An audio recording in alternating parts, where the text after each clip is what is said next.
The sun was setting in Salem, casting a crimson glow over the dense woods that bordered the town. The air was heavy with the foreboding chill of autumn, carrying with it the whispers of centuries-old secrets. Salem, known for its infamous witch trials of 1692, was a place where history and horror intertwined. The trials had left a mark on the land, embedding fear in the soil, and some claimed that the spirits of the accused witches still roamed, seeking revenge or justice. Amidst the looming shadows, 4 teenagers, drawn by the allure of the unknown, made their way through the twisted paths of the woods. The leader of the group, Ethan, was an avid historian with a particular fascination for the macabre events of Salem's past. His curly hair was perpetually tousled, and his eyes gleamed with a mischievous curiosity. "Come on, guys, we're almost there," Ethan encouraged, his voice an eager whisper as he led his friends deeper into the woods. Beside him, Sarah trotted nervously. She was a skeptic, forever questioning the supernatural tales that Ethan loved to share. Her skepticism, however, did little to ease her nerves as the darkness crept in. "Ethan, do we really have to do this?" she asked, her voice trembling slightly. "Of course. We need to uncover the truth," Ethan insisted. "Besides, it's Halloween. What better night to explore the haunted woods of Salem?" Following them were Jason and Emily, childhood friends who had always been inseparable. Jason, with his athletic build and carefree spirit, tried to lighten the mood. "What's the worst that could happen? Maybe we'll find a ghost friend," he joked, nudging Emily. Emily chuckled, her dark eyes twinkling with both amusement and fear. She was the heart of the group, always ready to provide comfort when needed. "I think we all need to chill a bit. It's just a story, right?" They soon reached a clearing where the remnants of a stone structure stood. A forgotten foundation of a house burned long ago, supposedly belonging to one of the condemned witches. The eerie silence that enveloped the place was unsettling. "Ethan, are you sure this is the right spot?" Sarah asked, glancing around nervously. "Positive," Ethan replied confidently, pulling out a worn map that he claimed detailed the location of unmarked graves. "This is where the legend says the witches' spirits linger." As the group began their investigation, a sudden gust of wind howled through the trees, carrying with it a strange, mournful wail. The teens froze, exchanging uneasy glances. Jason, trying to mask his own fear, laughed nervously. "Just the wind, guys. Nothing to worry about." Ethan's voice was barely above a whisper. "Or maybe they're welcoming us." "You're not making this any easier, Ethan," Sarah muttered, clutching her jacket tightly against the biting cold. Ignoring her, Ethan began recounting the story he'd uncovered about the Salem witch trials, about a young woman named Eliza Good, who was accused of witchcraft and executed. Legend had it that her spirit never rested, forever trapped in the woods where she had been wronged. "Eliza was innocent," Ethan concluded passionately, "executed because of the town's paranoia and fear. Fear can make people do terrible things," Emily said softly, shivering as if she could feel the presence of those lost souls around her. As the night deepened, strange occurrences unsettled the group. Twigs snapped with no apparent cause. Shadows danced eerily among the trees, and the atmosphere grew oppressive. "I don't like this," Sarah said. "Maybe we should head back." Before Ethan could protest, Jason cried out, pointing toward the darkened forest. "Did you see that? Something moved." The others turned just in time to glimpse a flicker of movement, a shadow that seemed to slide between the trees. Hearts pounding, they hesitated, caught between curiosity and fear. "Eliza, is that you?" Ethan called out boldly, half expecting a response. The woods answered with silence. Then the air shimmered with a barely perceptible shift. The clearing seemed to stretch, the boundaries between past and present blurring. Suddenly, they heard a voice, a soft, mournful melody, floating on the breeze. It was a song of lament, haunting and beautiful. Emily shivered. "Who's singing?" "No idea," Jason whispered, his bravado waning. In a moment of reckless curiosity, Ethan followed the sound, beckoning the others with a wave. Reluctantly, they trailed behind, the melody growing louder, leading them deeper into the heart of the woods.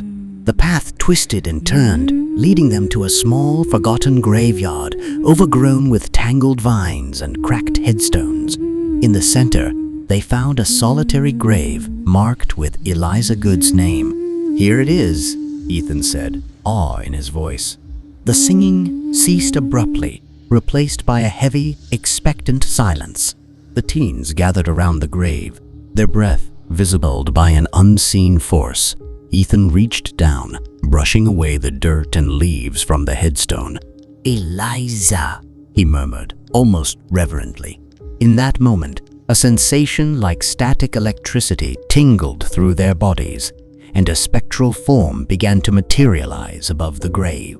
It was Eliza, her translucent figure hovering with an ethereal glow. "Whoa," Jason breathed, his fear momentarily forgotten. Sarah gasped, stepping back. "Ethan, what have you done?" Eliza's eyes, filled with sorrow and a hint of anger, focused on them. Her voice, when she spoke, was a soft whisper, echoing through the stillness. "Why have you disturbed my rest?" "We didn't mean to," Emily stammered, her voice trembling. Ethan, struggling to maintain his composure, said, "We wanted to know the truth about you, Eliza. To prove your innocence." Eliza's expression softened slightly, yet sadness lingered in her gaze. Innocence, condemned by fear and lies. The teens listened, spellbound, as Eliza recounted her tragic tale. Accused by those she had trusted, betrayed by friends and neighbors, and ultimately executed without a shred of evidence. "It was fear that sealed my fate," Eliza lamented, her voice filled with centuries of regret. A deep silence followed her words, the weight of her story pressing heavily on the group. Yet beneath her sorrow, a lingering sense of urgency pulsed. "Why haven't you moved on?"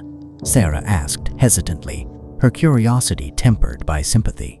"There are those who still suffer," Eliza replied cryptically. "An injustice, yet unresolved." Ethan's eyes widened. "You mean there's another secret here? Something about the trials that hasn't been revealed?" Eliza nodded, her form beginning to flicker like a candle in the wind. "The truth lies buried, but must be uncovered to set us free." Before they could ask more, Eliza's figure dissolved into the night, leaving them in stunned silence. "What do we do now?" Emily asked, looking to Ethan for guidance. "We find what she's hiding," Ethan replied resolutely. "There's something here we're missing." Guided by the spectral presence that had led them thus far, they searched the graveyard, examining each weathered stone and forgotten relic. It was Sarah who discovered a hidden compartment in Eliza's headstone, revealing a small, rusted box. With trembling hands, Ethan opened it, revealing a collection of letters and papers yellowed with age. "These are testimonies," he realized, eyes scanning the faded ink. "Confessions from the real witches who used Eliza as a scapegoat." A chill ran through them as they read the words of those who had deceived, their guilt and cowardice recorded for posterity.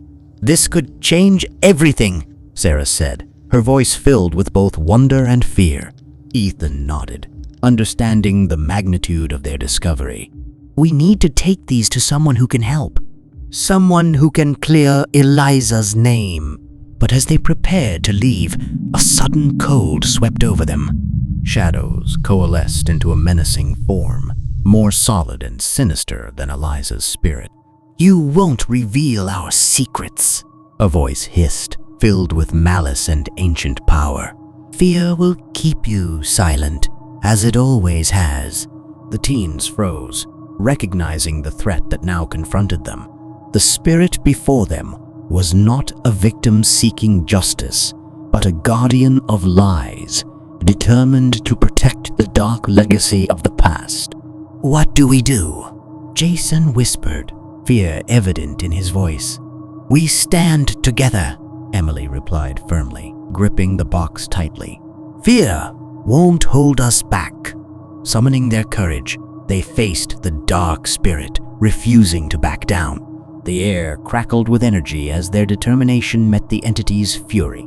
"You cannot silence the truth," Ethan declared, his voice steady and defiant. A fierce battle ensued, not of fists or weapons, but of will and resolve. The dark spirit surged against them, its form shifting and twisting, testing their unity and resolve.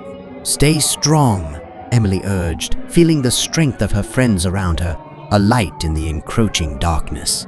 With every ounce of courage, they pushed back, their combined willpower shining like a beacon.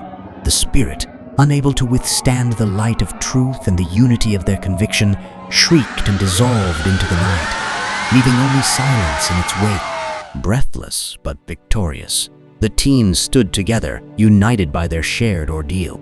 "We did it," Sarah said, disbelief and relief mingling in her voice. "We can't keep this a secret," Ethan said, holding up the box. "We have to make sure Eliza's story is told." Together, they returned to town, the gravity of their discovery sinking in. The letters they had found were more than just evidence. They were a testament to the power of fear and the courage needed to overcome it. As they left the haunted woods behind, they understood that the ghosts of Salem would never truly be at rest until the truth was known and remembered.